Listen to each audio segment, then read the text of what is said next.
नमस्कार, India news में आपका स्वागत है। बीजेपी का 400 पार का दावा धरा का धरा रह गया। अभी फिलहाल वो विश्लेषण करेंगे, लेकिन सबसे ज्यादा आश्चर्य जब हुआ जब अयोध्या में भी बीजेपी अपनी सीट नहीं बचा सकी। बीजेपी को मात्र 240 सीटें मिली और एनडीए गठबंधन को 293 सीट मिली। तो कुल मिलाकर दोनों पक्ष से अब दावेदारी पेश की जाएगी, क्योंकि इंडिया गठबंधन को भी कम सीटें नहीं मिली कि वो अपनी दावेदारी पेश ना करें। अब कुल मिला के जोड़ तोड़ की बात शुरू होगी। लेकिन फिलहाल आखिर ऐसी क्या वजह रही जिनके कारण बीजेपी को जनता ने सिरे से नकारना शुरू कर दिया? पहली वजह इसके पीछे जो देखी जा सकती है वो है अग्निवीर और बेरोजगारी। विपक्ष इस बात को पूरी तरह से जनमानस के मन में बैठाने में कामयाब रहा कि बेरोजगारी का मुद्दा बहुत बड़ा है, जिस पर बीजेपी या एनडीए ने बिल्कुल भी चर्चा नहीं की। इसके अलावा अग्निवीर एक ऐसी बात थी जिस पर कोई भी राजी नहीं था, जो फोर्सफुली उनके ऊपर थोपी गई थी। कोई भी सेना से खिलवाड़ नहीं करता, लेकिन अग्निवीर योजना पूरी तरह सेना का मनोबल गिराने वाली लगी और ये बात विपक्ष उनको समझाने में कामयाब रहा।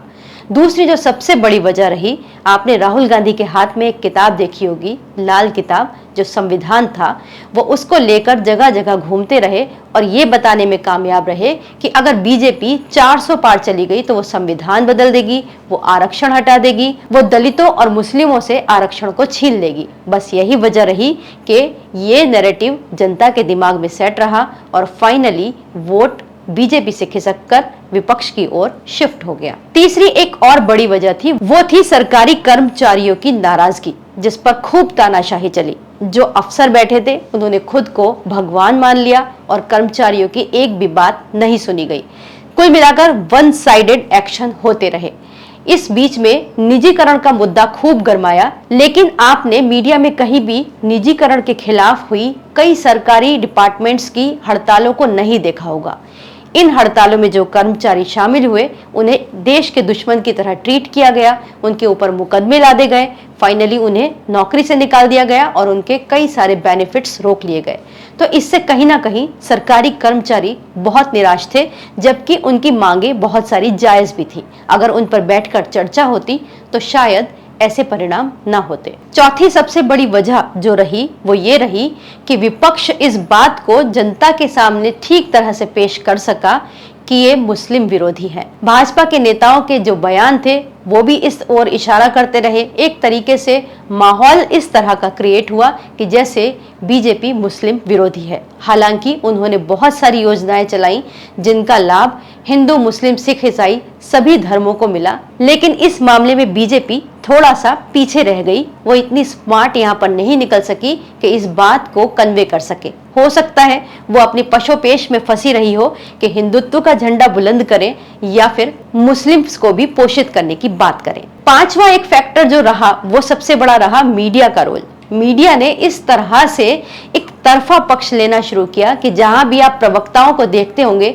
तो भाजपा प्रवक्ताओं से कम तीखे सवाल पूछे जाते थे और दूसरे जो विपक्षी दल के प्रवक्ता आते थे उन्हें एक तरीके से बेइज्जत ही किया जाता था।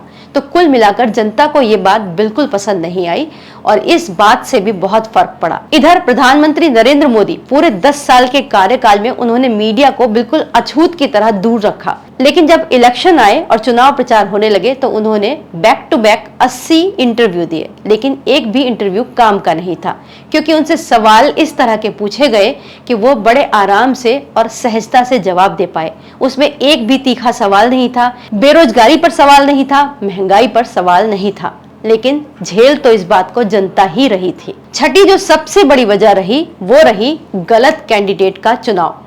इसमें दो शख्स ने बहुत बड़ा रोल प्ले किया। उनमें से एक थे पूर्व प्रधानमंत्री एचडी देवगौड़ा के पोते प्रज्वल रेवन्ना, जिनके ऊपर करीबन 3000 केसेस यौन उत्पीड़न के दर्ज हुए, लेकिन बीजेपी ने इस पर चुप्पी साधे रखी।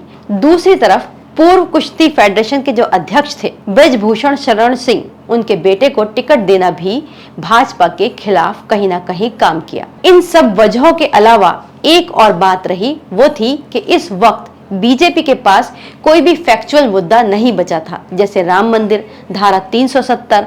अब पीएम विकसित भारत की बात कर रहे थे और वो भी 2047 तक के लिए। लेकिन इधर जो एक आम आदमी था या जो युवा थे, वो एक एक नौकरी के लिए ट्रेनों में भारी धक्का मुक्की करने के बाद सफर करके एक एक वैकेंसी के लिए फाइट कर रहे थे। अब बीजेपी इन पर मंथन करेगी। फिलहाल बीजेपी को बार्गेनिंग मास्टर्स के रहमो करम पर सरकार बनानी पड़ेगी। और ये बार्गेनिंग मास्टर कौन है? टीडीपी के चंद्रबाबू नायडू और सबके जाने पहचाने पलटू चाचा कहे जाने वाले नीतीश कुमार, जिन पर अब तक किसी का भरोसा नहीं है कि सरकार में आ गए और सरकार के साथ खड़े हो गए तो वो कब पलट जाएंगे।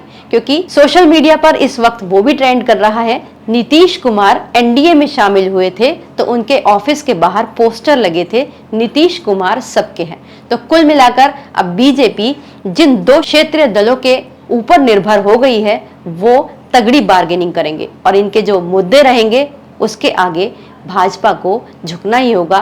तो कुल मिलाकर हो सकता है कि आने वाले समय में भारत एक बार फिर से क्षेत्रीय दलों की बार्गेनिंग को संसद के भीतर देखे। इस वीडियो को लाइक करें, हमारे चैनल को सब्सक्राइब करें। हमारे वीडियो सबसे पहले देखने के लिए बेल आइकन प्रेस करना ना भूलें।